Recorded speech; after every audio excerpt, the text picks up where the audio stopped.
He discovers how the rivalry between Liverpool and Manchester first began.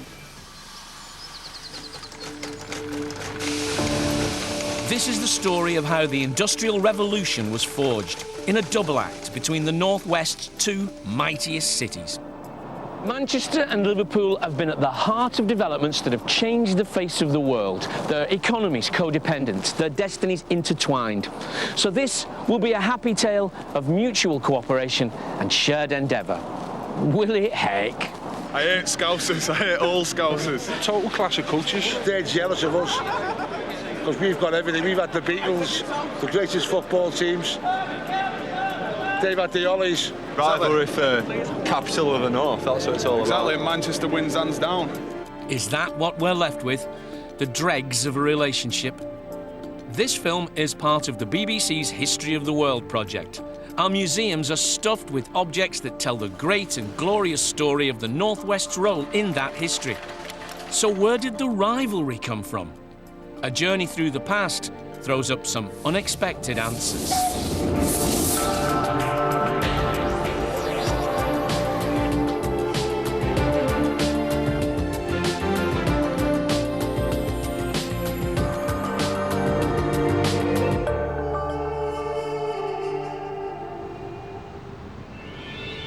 There's more world firsts here than you can shake a stick at. The first modern dock, the first industrial city, the first passenger train. New ways of thinking too, trade unionism, the right to vote for ordinary men and women.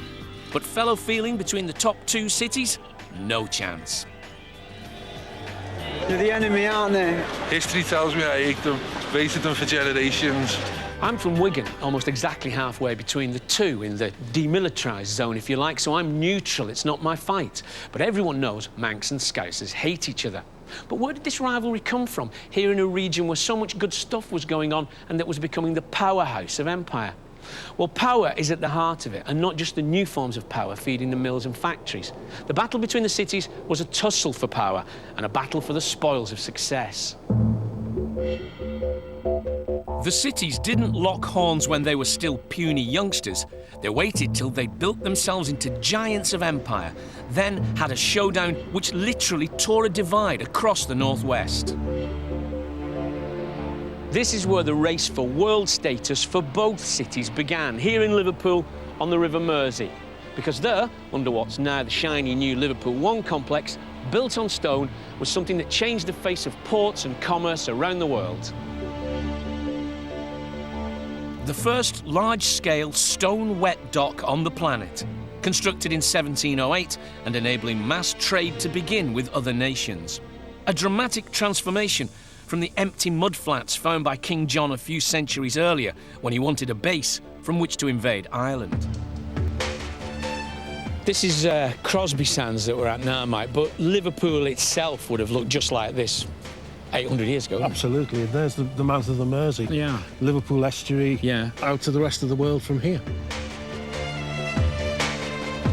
The name Liverpool means pool of salty water in Saxon, so quite a leap to a world-beating port. This wet dock, Mike, is crucial to why Liverpool becomes a port in a way that Thames ports Absolutely. could never be. Absolutely. Because this is a deep dock. Yeah. The River Mersey is key, Yeah. because the River Mersey is a tidal river. Right. So deep-drafted, large ocean-going vessels could sail down the Mersey comparatively easily. So we're looking at the very start of globalisation here. It helps Britain, if you like, to dominate the rest of the world.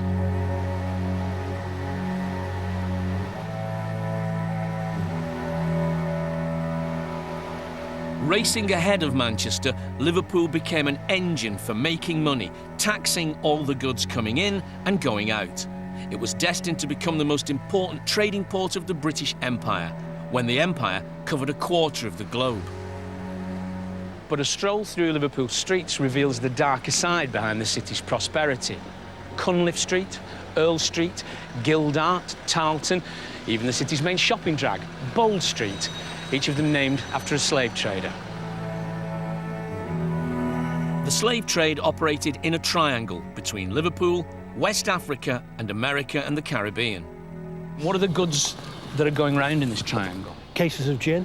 Regency silk stockings that the men used to wear at that time, shackles, guns.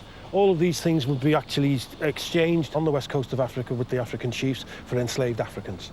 They would then be transported across the Atlantic Ocean, where they would be sold for a profit. Once the slaves are sold, their slave produce, cotton, comes back on board those ships. In terms of slavery as a global phenomenon, Liverpool is a major player in that. Liverpool by 1740 dominates that trade.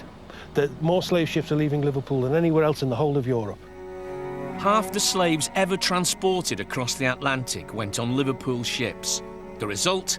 Loads of money. There's more millionaires here than anywhere else outside of London during that time. To this day, there are more Georgian houses than anywhere else outside of London. So the wealth is everywhere. A few generations back, Mike's own family were slaves. Their story and some chillingly inhumane objects are on display at the International Slavery Museum in Liverpool. These objects, I know these are replicas of the objects, but by handling them you get a sense of the extraordinary nature that people could use these on other human beings. I mean, I can see this is clearly handcuffs, manacles. That's shackles to prevent your movements. Yes. But, you know, what's that? This is a punishment collar. So if you were a runaway slave, you'd actually wear that for life, yes. And the top piece is obviously to snag you in any bushes. If you went to hide in the bushes, you'd be snagged by that. So it'd be bolted to your neck and you'd wear it for life. And there's quite some weight in that as well. Yeah, presumably just to make life as uncomfortable as possible for you. Absolutely. Somebody actually went away and designed this, you know. That's what is so mind-boggling about it. That's the incredible thing that someone thought. Someone thought that it was perfectly OK to design these things to use on other human beings. Absolutely. Yeah. But they didn't consider them as human beings, and that lies at the very heart of this, I think.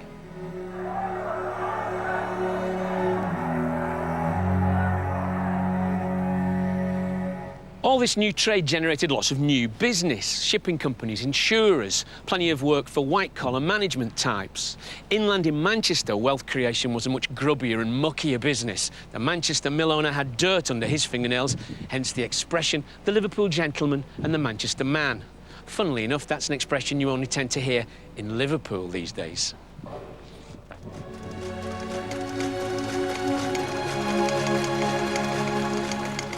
Strange that Manchester focused on spinning and weaving cotton when the nearest cotton field was thousands of miles away. The reason? Something Manchester has in abundance. Rain.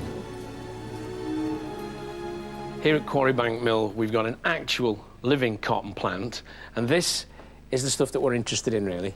This is the stuff you make clothes from, I assume, Elizabeth. But how does it get from that to something you can make into clothes? Well, as you can see, the cotton fibres are very short and very delicate. To make them into thread, we have to twist them, and that's very much easier to do in a moist, damp environment. Like Manchester? Exactly, yes. At first, spinning and weaving were cottage industries, often operated by women.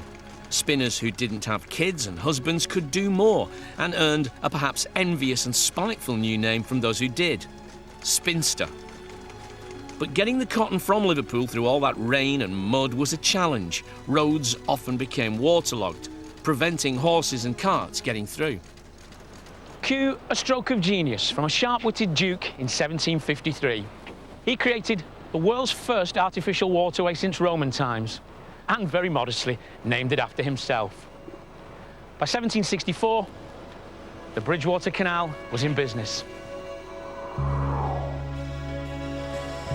For the cotton plantation owners overseas, this should all have been good news. They had a fine port in Britain to receive their goods, a new canal to transport them, workers to spin and weave the threads.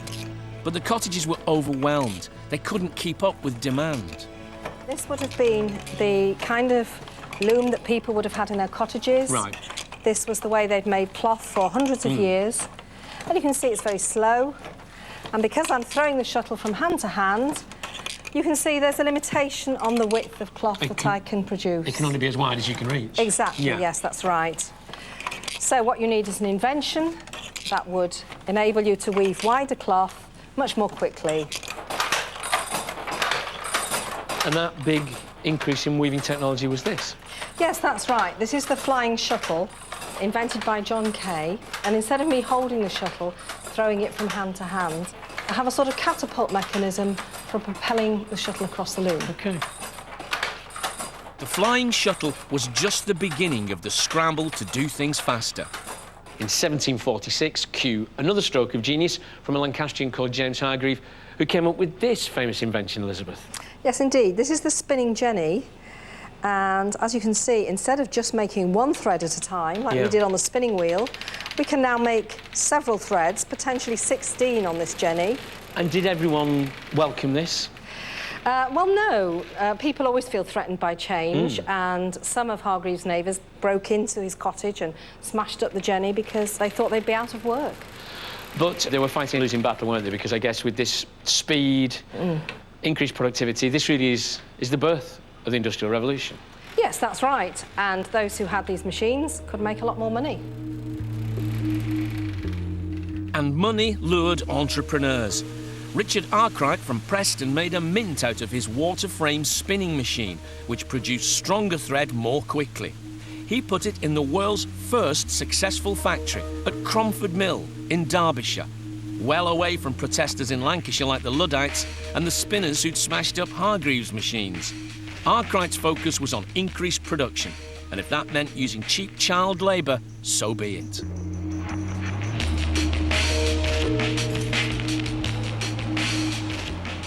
Arkwright was clearly a very enlightened and liberal kind of guy, because he wouldn't employ kids, well, under the age of 6, would he? What did the children actually do on this machine?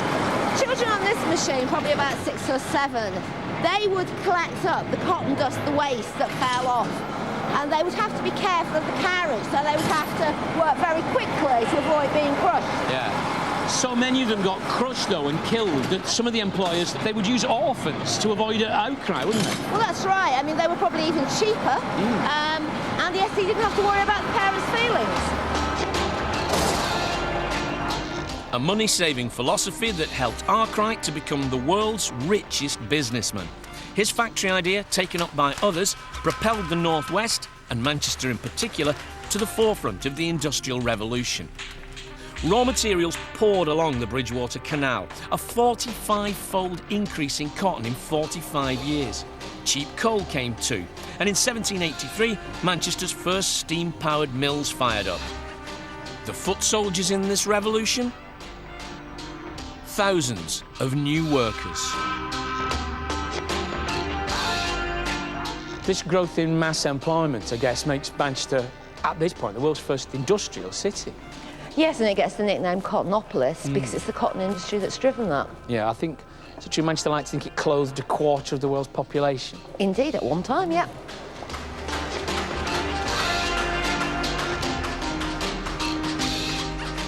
Manchester was in the grip of a population explosion to 500,000 people by 1851. 35 miles west, its companion and soon-to-be rival city, Liverpool, was undergoing much the same as it became one of the world's major ports. Where we are now, Frank, is gentrifying itself like a lot of areas of downtown Liverpool, but this would have been once upon a time a very poor, run-down area of the city, wouldn't it? Yeah, I think at that time you had these large communities in which there was, you know, social deprivation, poverty, poor housing, overcrowding, and all of those things associated with it, like disease and, you know, small lifespans and all the rest of it.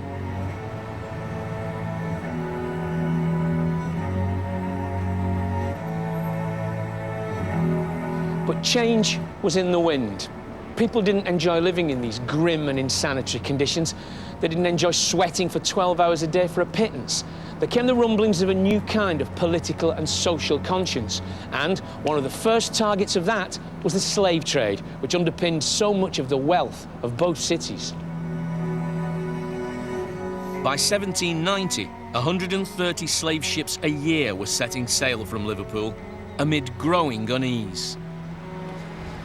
There are people actively working to end the slave trade, aren't there? Yes, William Roscoe in particular, Liverpool's most famous abolitionist. Yeah. And also John Newton, who at 28 was a slave ship captain sailing in and out of Liverpool, and indeed is the man who wrote Amazing Grace. Yeah, they were both very principled and successful. They got it. They succeeded in stopping it, didn't they? Yeah, by 1807, the last slave ship leaves Liverpool, the Kitty Amelie. So in point of fact, for all intents and purposes, trading in Africans is over by that time.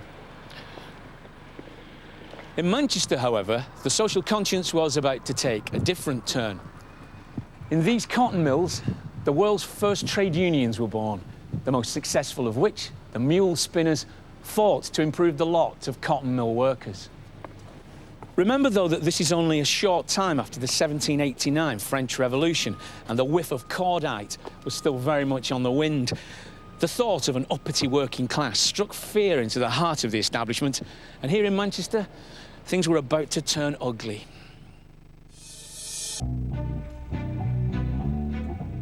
On the 16th of August 1819, 80,000 people, half Greater Manchester's growing population, gathered on St Peter's Field, where Manchester Central now stands, for a protest. What was about to happen caused outrage and changed the political face of Britain. At issue, Manchester's lack of representation in Parliament. Manchester didn't have any MPs. Right. Liverpool elected 2 MPs, Manchester had none, the rest of Lancashire had 12. And that really, you know, given Manchester's importance to the economy and its population size, was just a nonsense. That was the grievance. It all turned rather ugly, didn't it? Yeah, I mean, there was no real experience of policing that kind of event, and therefore the magistrates had the yeomanry, and the yeomanry were on horseback, they drew their sabres. You had women and children there in their Sunday best, and innocent people were injured. 600 or 700 people were injured, 15 died. Rochdale still has a banner from the gathering, fragile but telling of the ideals at the heart of the protest. And it was relatively soon after Waterloo, so it became known as the Peterloo Massacre. Yeah, and the good thing that came out of it was 13 years later, the 1832 Reform Act gave Manchester and other similar cities representation in Parliament for the first time. But just as Manchester got its MPs, its industrial expansion faced being choked off. The Bridgewater Canal reached maximum congestion, and the raw cotton destined for Manchester's mills was often left on Liverpool's dockside for weeks. The solution? Harnessing the power of a brand new invention. So this Liverpool-Manchester Railway, built in 1830, initially was about transporting goods, wasn't it? That was the original idea, but by the opening it was going to be about goods and passengers. And in fact, it was the passenger side of the business that was generating more income. Yeah. So the railway became a blueprint for railways around the world. World's oldest passenger terminal there, and it was exported to the world, wasn't it? The first published timetables and things like this. So yet again, leading the world, really. Absolutely. The railways were a great example of Manchester and Liverpool working together to effect global change. But Liverpool still had something that Manchester lacked, and it's this: a gateway to the world. It's how Liverpool looks out, isn't it, across the Mersey to the ocean, that gives it a different flavour to Manchester. Yeah, that's the key. Men went to sea in ships, so they brought back the popular cultures from other parts of the world, particularly America. Well, it's got there's a dash and a swagger associated with going away to sea, isn't there, that working in factories doesn't have? Yeah. It's glamorous. It is glamorous. Yeah. But something was about to happen which, for a time, virtually stopped both cities in their tracks. America plunged into civil war, fought partly over the issue of slavery. The flow of baled raw cotton into Liverpool dried up. The consequences for the Northwest were catastrophic. In 1833, thousands died in the Lancashire cotton famine. 180,000 became unemployed. If ever there was a test of a city's social conscience, then this was it. And the way the cotton workers responded is commemorated in this statue here in Manchester's Lincoln Square. Though I wonder exactly how many people know what the great American president is doing here. The cotton workers wrote to President Lincoln, supporting his war against slavery despite the dire cost to themselves.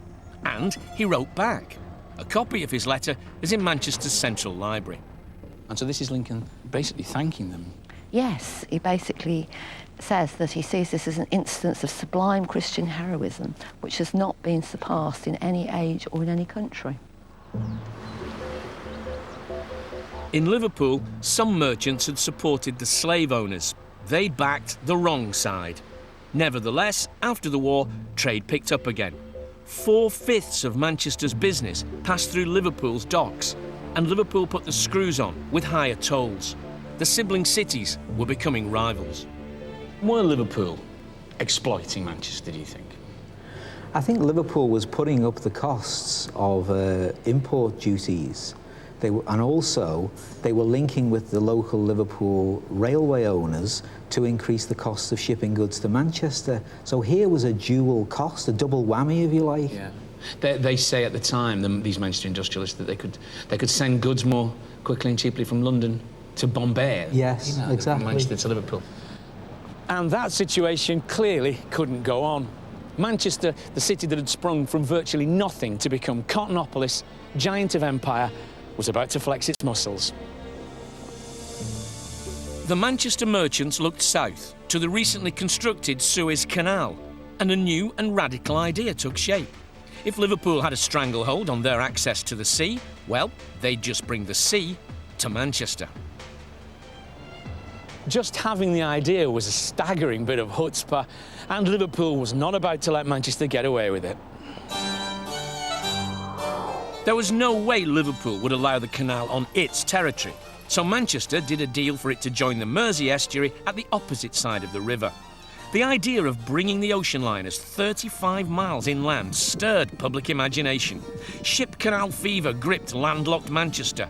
People bought shares in the project for $1. But Liverpool's newspapers dripped scorn. They foresaw people initially embracing the idea and then traipsing away disillusioned.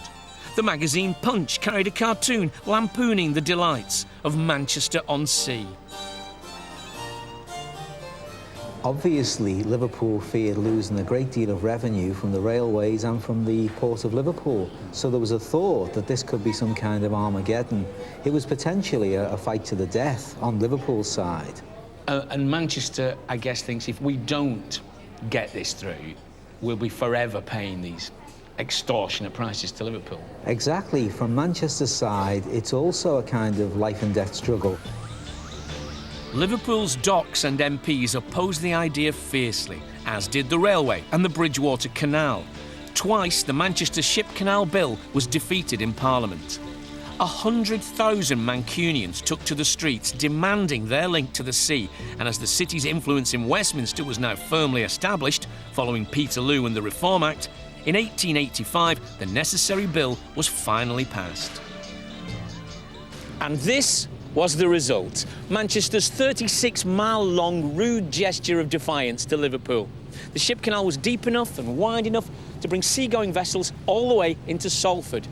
But this victory for Manchester came at a huge cost. Starting with the biggest cheque ever written, as the newly formed Manchester Ship Canal Company took over the Bridgewater Canal for nearly £2 million. We just passed through Monastery Cutting now, Stuart, about 32 miles from Manchester. Another 5 minutes we'll be at Eastham Locks. Right. Jim Cordiner is an engineer and historian who worked on the Ship Canal for 3 decades.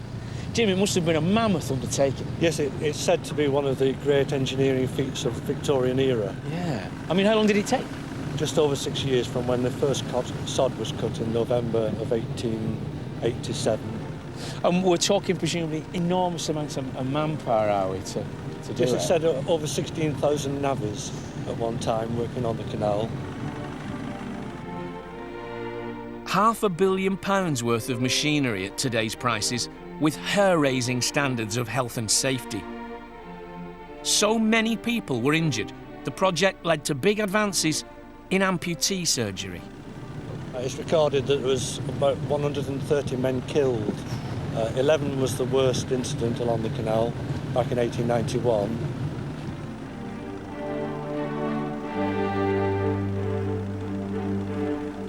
The first contractor was Thomas Walker, who built the Severn Tunnel. Yeah. And I believe he's quite a religious man. Right. And wherever he went, he made sure that the men had sanitary conditions, actually built small townships with missions, hospitals, schools for the children, because families would work with the men. Yeah.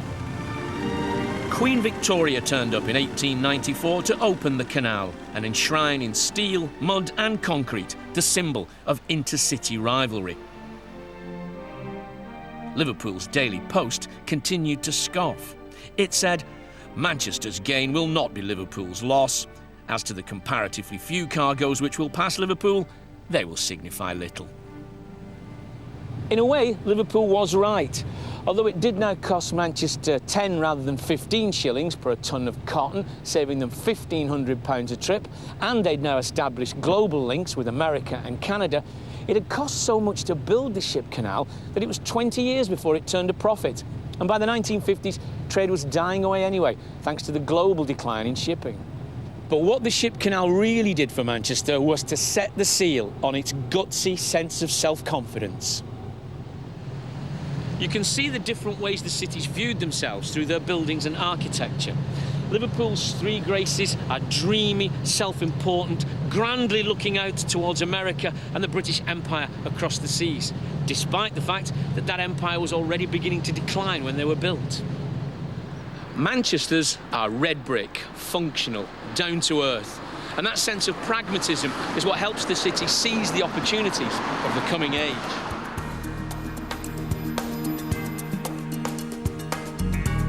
In the 20th century, Manchester looked to the future. It opened one of the UK's first airports and developed itself as a motorway hub.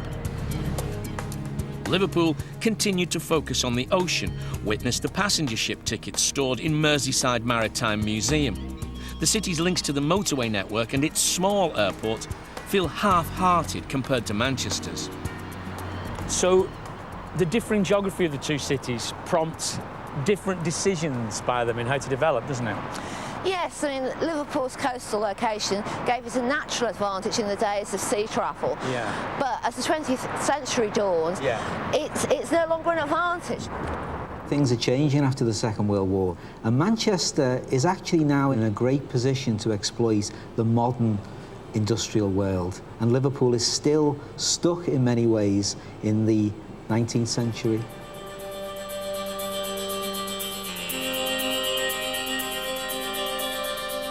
Manchester threw its hat in the ring as a business centre of the future with Baby, the world's first computer, built in 1947 and on display in replica form at the Museum of Science and Industry. Liverpool chose culture.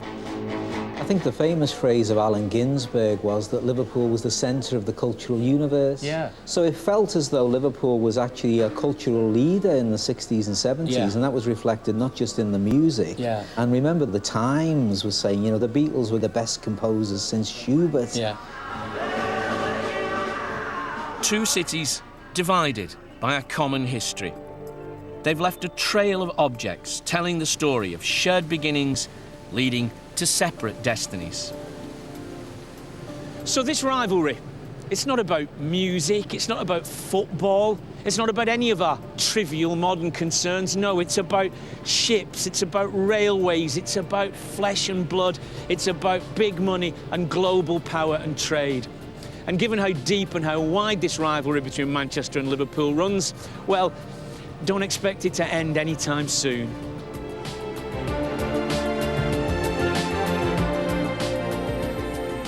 If you have an object which shows what the people and places of the Northwest have given the world, then you can add it to our digital museum. To find out more, go to bbc.co.uk/ahistoryoftheworld.